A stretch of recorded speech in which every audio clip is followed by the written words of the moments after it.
Hello, I'm Val Corbett and I teach Tort Law on the FE1 course at Lawschool.ie.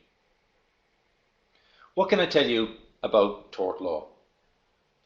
Well, it has been described as our legal system's primary method by which victims of wrongdoing can obtain a lawful remedy from the wrongdoer for the harm which they have suffered. Thus, it has been said that it originally developed as a civilized form of bloodless revenge. Back in the old days, if you were to lose an arm due to another's carelessness, then the only option for justice was to take their arm in revenge. Today, if such an accident were to occur, then tort law can step in and insist that instead your injurer pay you financial compensation. And in this way, justice is better served, and we have a lot more people with a lot more arms. Of course, as we shall see throughout the course, it is not a perfect system of justice.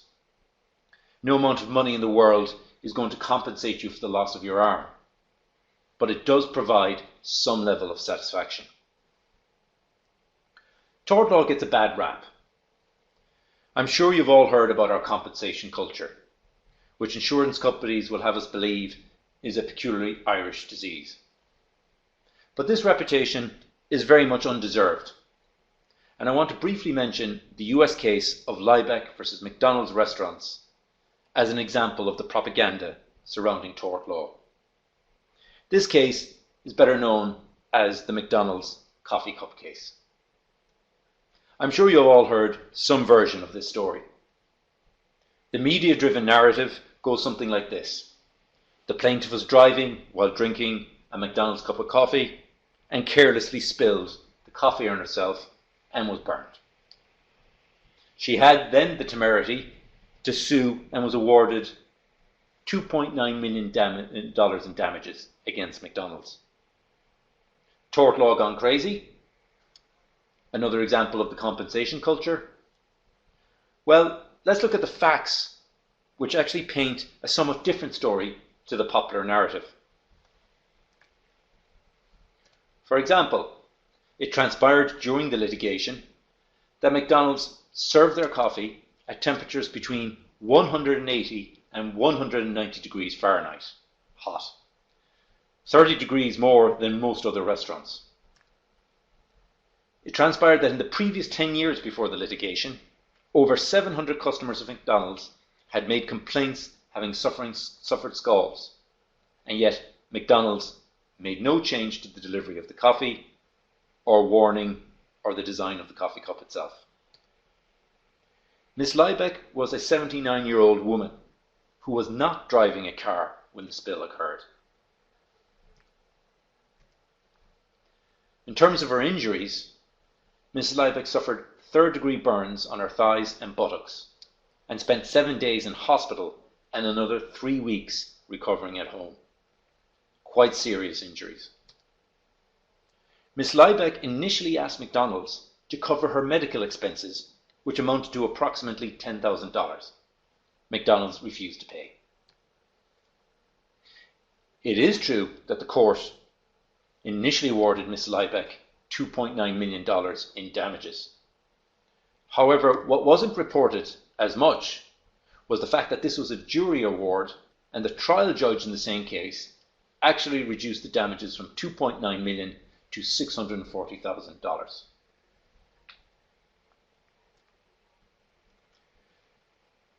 Really, to my mind, like so much in life, tort law is about relationships. It provides a social structure by which we can all interact with one another. Where we share a special relationship with another, tort law imposes certain standards of behaviour which we must live up to. It is part of the cost of living in society. We will see as we go through the course that tort law is replete with examples of these special relationships. That between a manufacturer and a consumer, as represented in the world-famous snail in the bottle case of Donoghue versus Stevenson. Or the special relationship which exists between a doctor and a patient.